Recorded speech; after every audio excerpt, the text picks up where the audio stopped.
So I prophesied as he commanded me, and the breath came into them, and they lived and stood up upon their feet, an exceeding great army.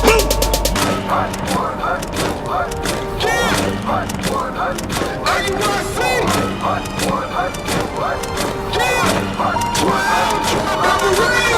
Purple shirt, cargo pants, and black boots. It's wartime, send the prayers up and call the troops. Blow the trumpets, the prophets have risen from the dead. That valley hear them dry bones, the spirit is fed. Laying open the book of law to teach the people. Crying loud as a trumpet trying to reach the people. Scoffers, naysayers, you hypocrites. And keeping one damn lawyer honor with your lips. Blind guys leading the blind into a pit. You twofold, the child of hell, then your pastor is. Once a people with no mercy, we will bastard kids. All praises to the Father, we've been reconciled. We birth, resurrected, and regenerated. Sin using flesh, cover bones that were naked. This holy Bible is the antidote to heal the people. But we still some stiff-necked and rebellious children. What's your name, bro? Stefan. Okay. So what the Most High God is saying is that if you don't keep His laws, statutes, and commandments, right? That in the land that He's going to cause for our people, because you know our people went in slavery, right? Right? So this is the place of our captivity. This is the place of our slavery. So in this place of captivity and slavery, okay, He said we're going to serve our enemies, right? So when He says enemies, what do you mean by enemies? The government. Okay, who runs the government? The white people, right? Those were the ones that actually brought us over here from quote-unquote Africa, right?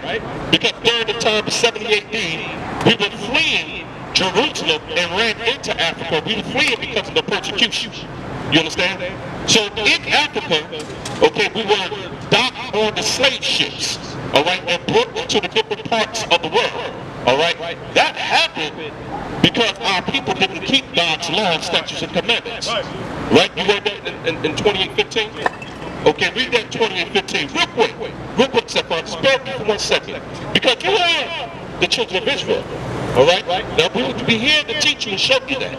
Read. Verse 15. But it shall come to pass if thou wilt not hearken unto the voice of the Lord thy God. So when it says that you shall not hearken, what does hearken mean? Think about it. What do you think hearken means? If you do not hearken unto me, Stefan, what do you think I'm saying? Listen, right? If you don't listen to me, read, to observe, to do all His commandments and His statutes. So if you don't hearken unto Him to do all of His commandments, right? Right. Listen.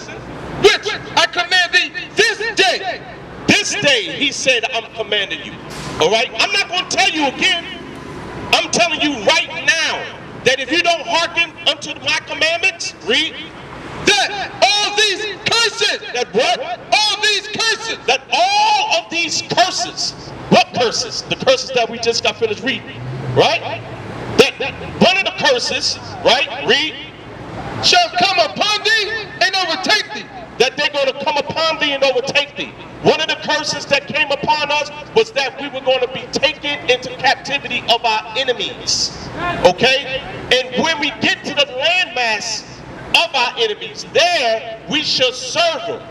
Right? We shall serve our enemies for what? Let's go back to that. What's that? 48. Read that. Verse 48. Therefore shalt thou serve thine enemies, which the Lord shall send against thee. Who sent them against us? The Most High. Because of what? Say that again. Say it again. But we didn't listen. We didn't keep His commandments, right? Read. In hunger. So in serving Him, we're going to serve Him in hunger. Right? How do we serve our enemies in hunger? For hunger. You don't know? Huh? If you want something to eat, where you going to go? What food place, Stefan? Help me out. Pizza Hut. Okay. Who owns Pizza Hut? Do we? No, we don't own no Pizza Hut, right? Our The other people own them, correct? But who are they according to the Bible? He said that they are our what? Enemies. Read. And in thirst. And in thirst. Right? When you're thirsty, where do you go to get something to drink? Right, so when you go in the store and you open the refrigerator up and you see the different varieties and selections of water, right? You say, I want Aqua over Poland Spring. Who owns Aqua?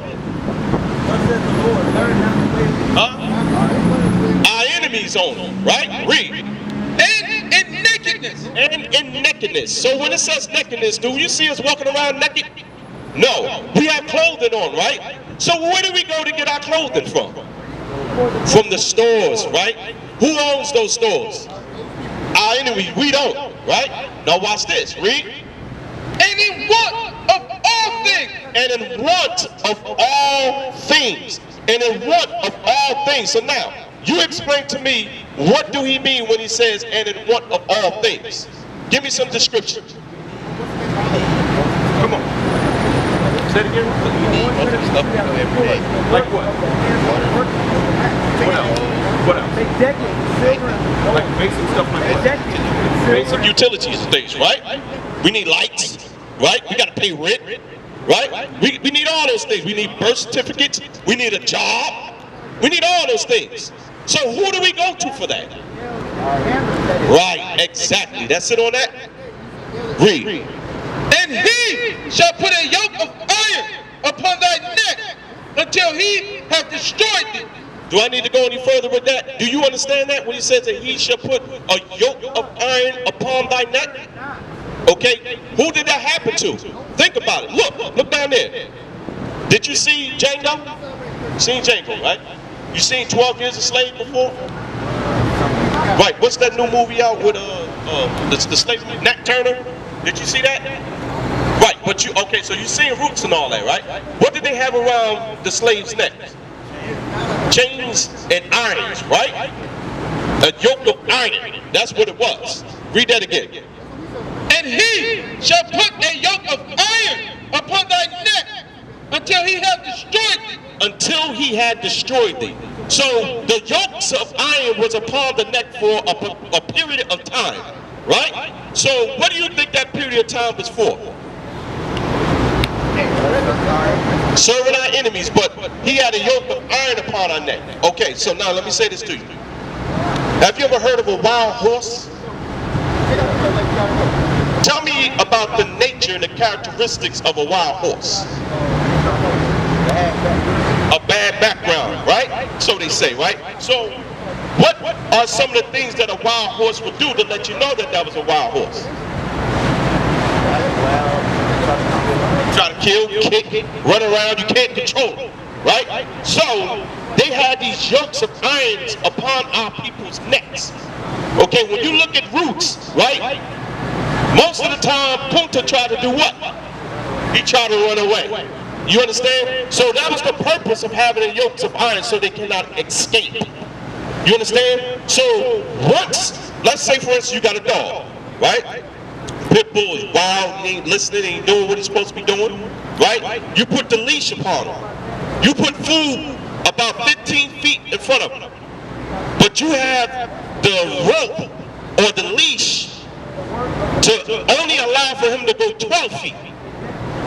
But when the first day that you sit the food out there, what do you think he's going to do? He's going to try to run and get it. But by the time you get 12 feet, what's going to happen? The chain's going to snatch it, right? Over a process of time, he's going to be conditioned to understand that this is as far as I can go. Okay? So once you take the chain off of him, he's going to run to 12, but he ain't going to go the extra 3 feet. Why?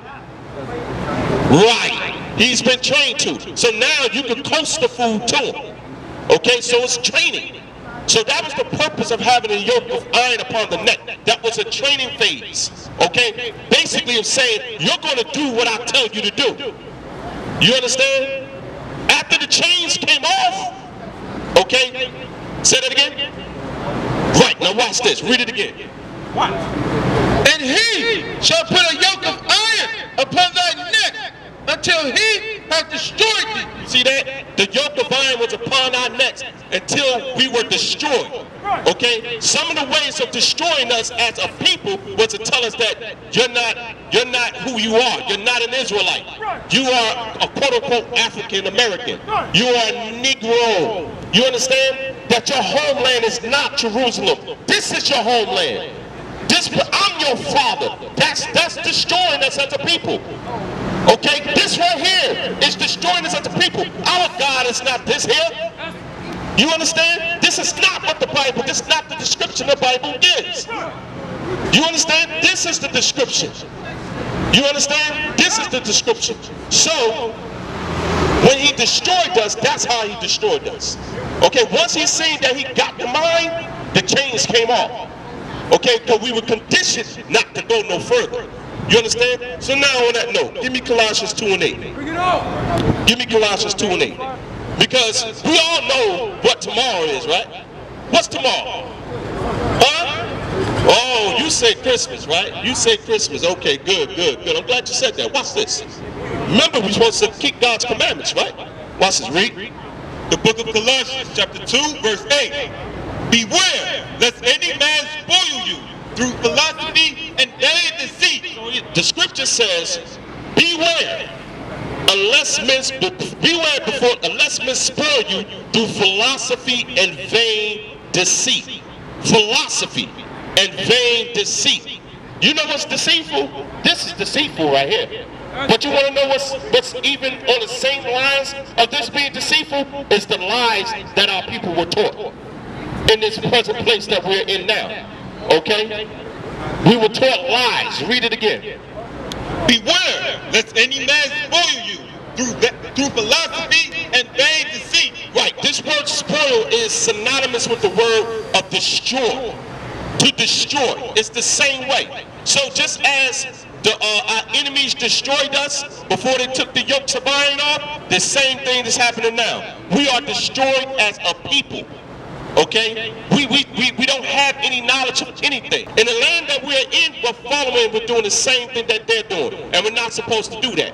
Alright, so give me that in Jeremiah 10. Okay, one of the customs that we follow, okay, is, I hate to even say it, it's called Christmas.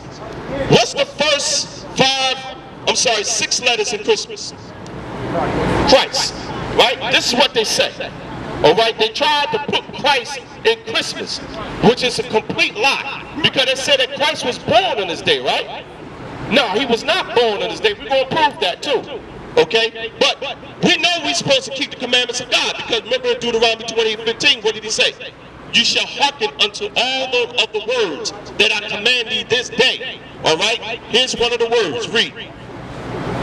The book of Jeremiah, chapter 10, verse 1. Hear ye the word which the Lord speaketh unto you, O house of Israel. So he says, hear ye the words that I speak unto you, O house of Israel. Same way that he said in Deuteronomy 20:15. Hearken unto my words. You understand? Read it again. Hear ye the word which the Lord speaketh unto you, O house of Israel. Thus saith the Lord, learn not the way of the heathen. So he says, learn not the way of the heathens. Okay? The heathens are our enemies. You got that. All praise to the Most High. Read. And be not dismayed at the signs of heaven. So when he says be not dismayed at the signs of heaven, what is that going into?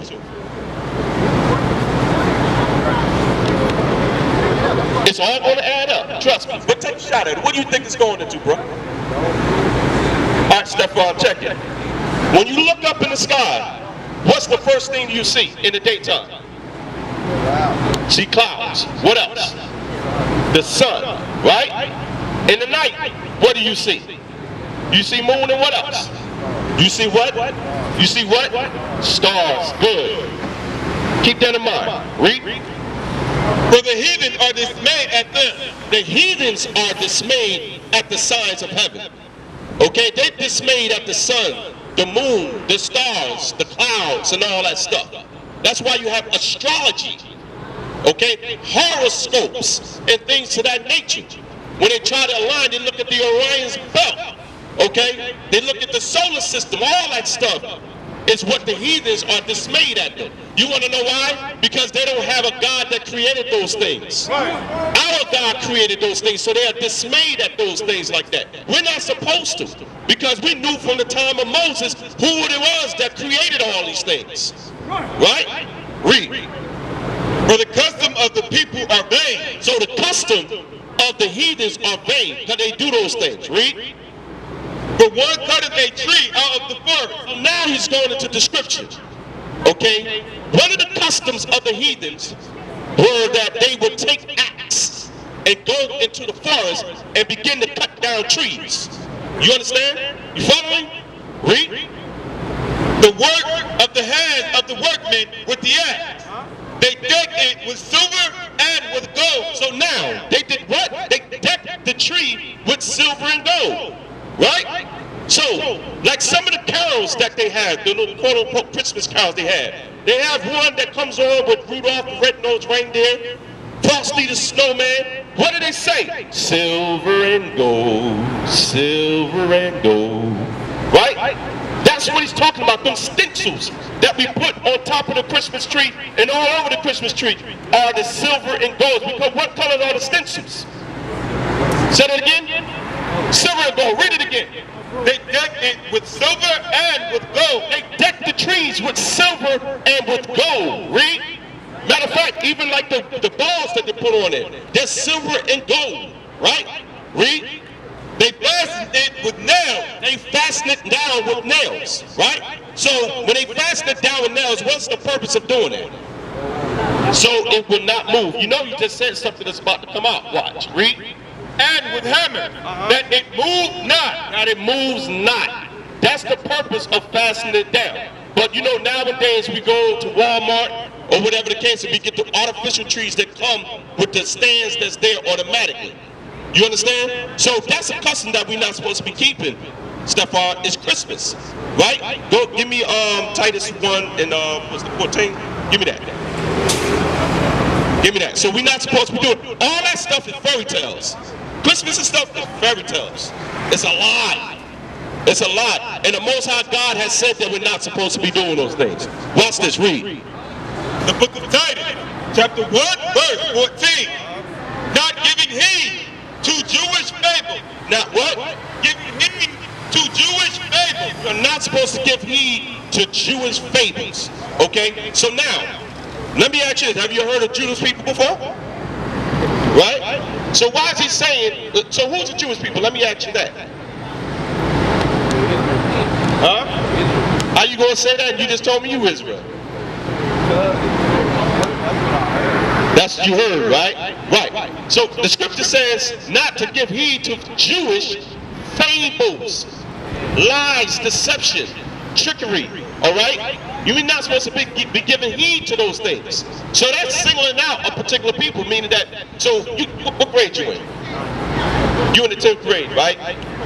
So you know about suffix and prefix? Okay, what's a suffix? You got it, okay. A suffix is the end of a word, right?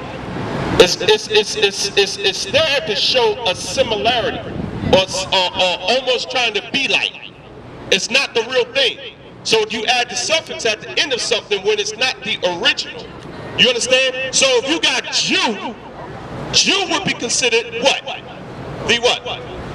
No, Jew would be considered, stay on course with me, we're talking about suffix, right? So if Jew, I'm just going to tell you, Jew is the original word. You understand? Ish, I-S-H. Say that again? Right, it's kind of, it's not the actual thing.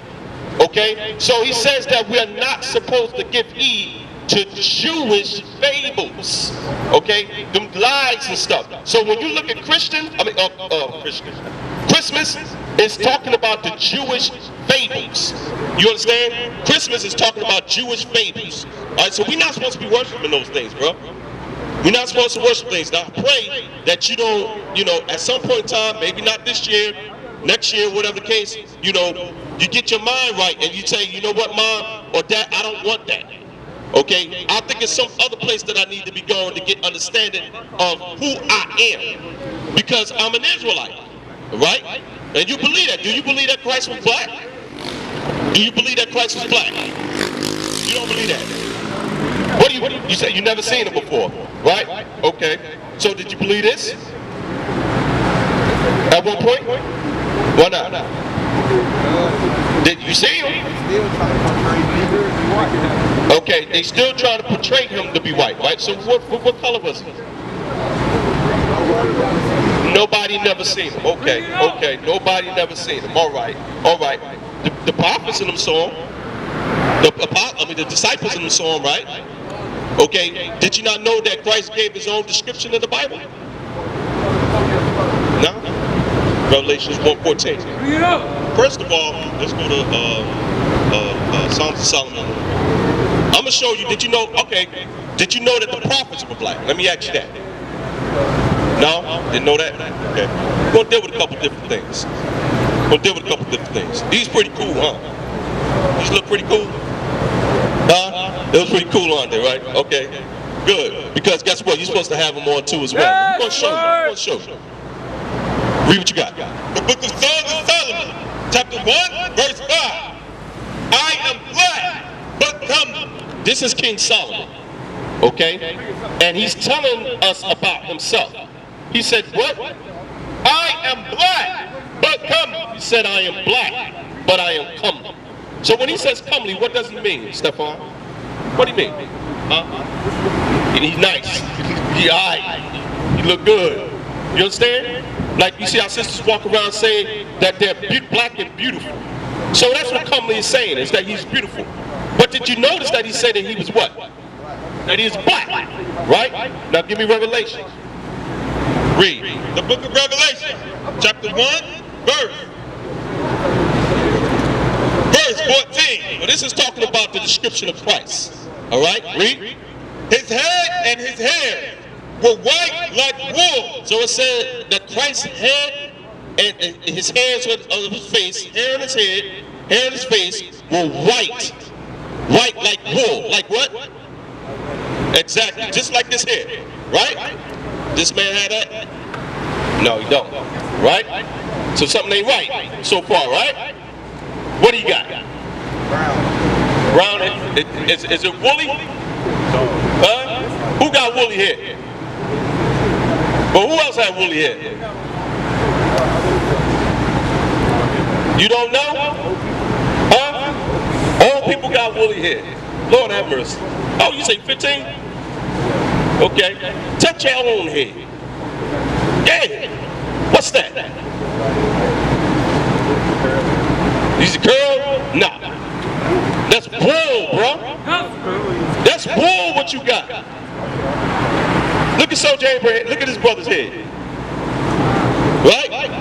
If you was to cut, I'm assuming that you had some dreads or some braids going on up there, right? If you were to pick it out and cut it down some, would it look like this? Right.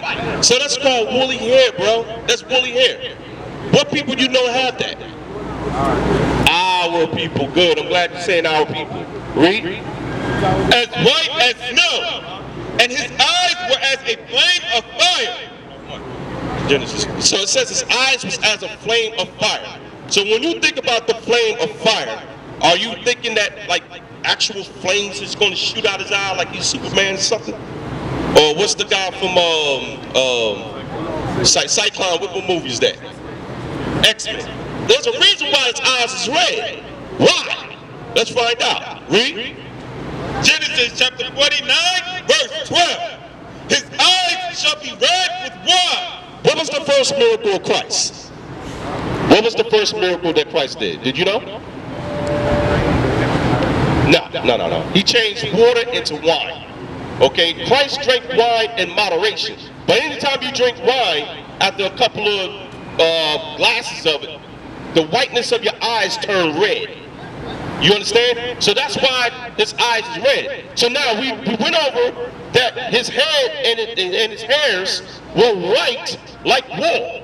The only race of people on the face of the earth that have woolly hair is a so-called African American man and woman. Right? The redness of his eyes is because he drank wine in moderation. But watch this, read. verse 49. The book of Revelation, chapter 1, verse 14. His head and his hair were white like wool, as white as snow, and his eyes were as a flame of fire, and his feet. So now it goes from his head down to his feet, because what stood in between his head and his feet was the garment that he had on. Something like what I got on now. He had a garment, right? Read. And his feet like unto fine brass. So now it said his feet were like unto fine brass. What color is brass? It's brown. Wonderful. I'm glad you're saying that. Okay, so what people actually fit this? Our people. We have woolly hair. When we get old, we get aged, and we get stressed, it turns white. Okay? We like to drink in moderation. Some of us like to drink in moderation, right? Okay? But the bronzeness of the skin belongs to our people. But Christ just wasn't a light brown skinned man. Let's find out how the brother looked. Read. As if they burned in a furnace. So if he was to take brass and put it in a furnace, what color it becomes? Dark brown, almost black. Just like King Solomon said that I am black, but what? But I am comely. Right? So Christ was a chocolate brother. Okay? He was a dark-skinned chocolate brother. Okay? So what is this that our people have been taught over centuries and years?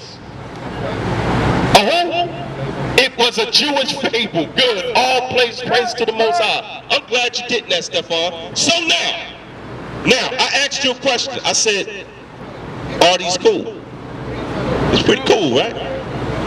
Right? You like them, right? Give it to me. Numbers 15. Now, you know you're supposed to keep the commandments of the Most High God. Matter of fact, hold that. Give me Revelations 14:12. Okay, because you got to understand something. Because, see, a lot of people think that because we are believers and commandment keepers, that we don't believe in Christ. We believe in Christ. Christ is the law for the Israelites, the brothers and sisters that believe in the laws of the Most High God, that seeks the kingdom of God. And the book of Revelation is going to explain that. Revelation 14:12. Read.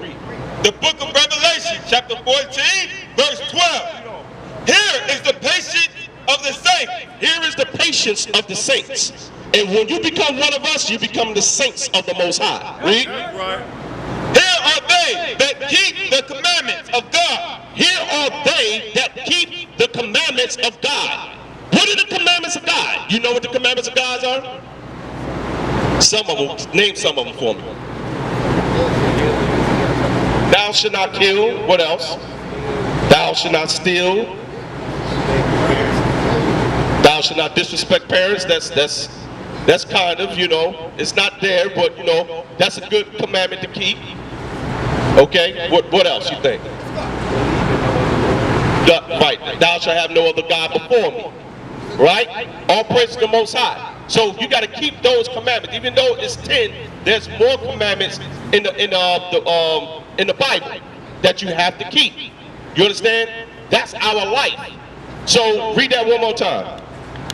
Here is the patience of the saints. Here are they that keep the commandments of God and the faith of Jesus.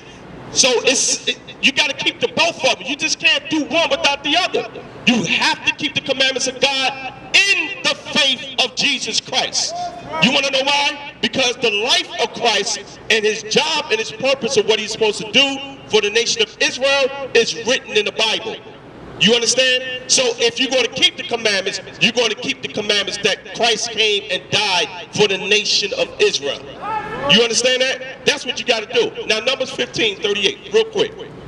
So that's a commandment. You know you got to keep your commandments, right? Read. The book of Numbers, chapter 15, verse 38.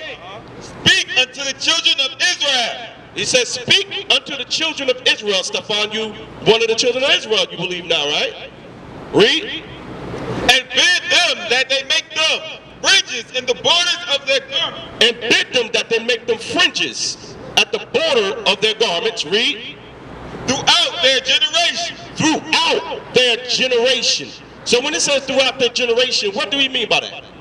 What is generation? Give me the abbreviated form of generation. No. Generation. What's the abbreviation of generation? To do what? What do you get out of generation when you break it down? Genes. Genes. What are genes? I ain't talking about the jeans you wear. Huh?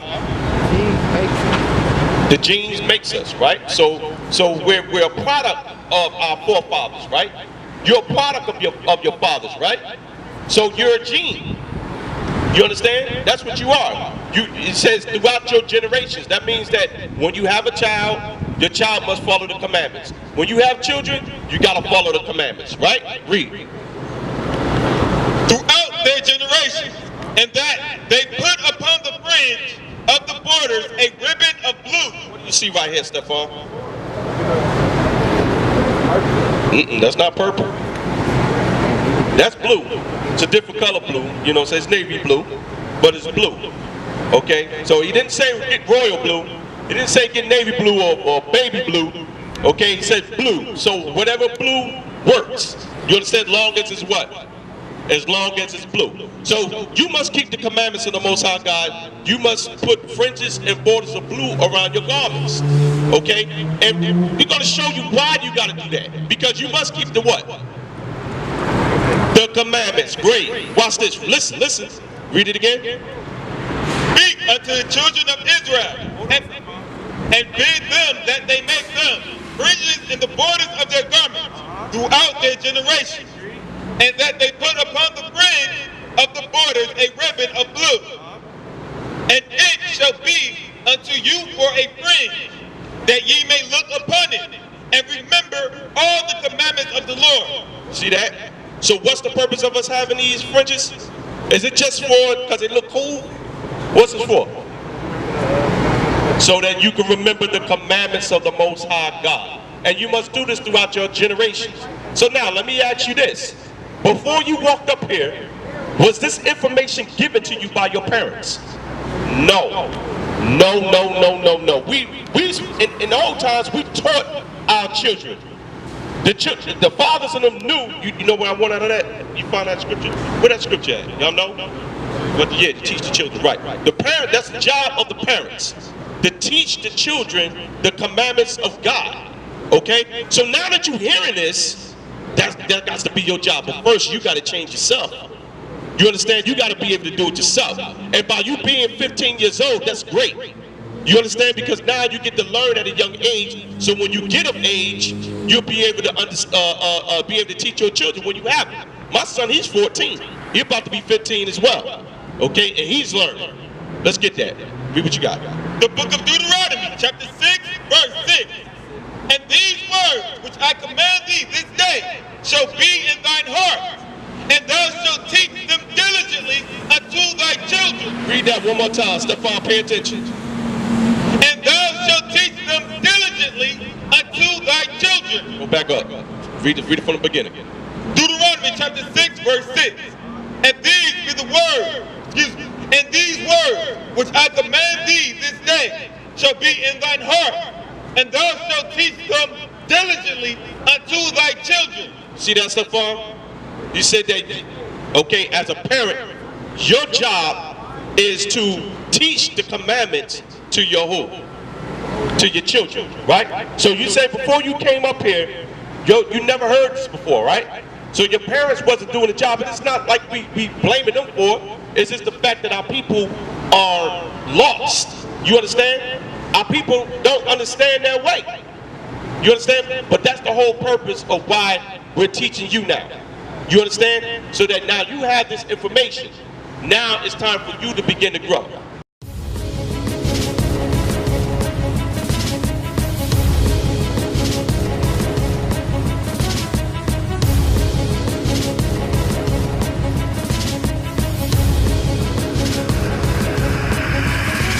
Shalom, Israel.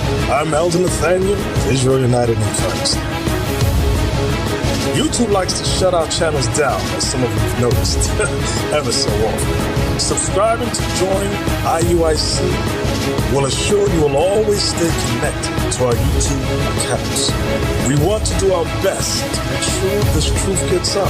Please click and join our subscriber YouTube channel called Join IUIC to stay linked to all of our videos. So again, please make sure you subscribe to this Join IUIC channel to get your latest updates from all our YouTube channels. Shalom.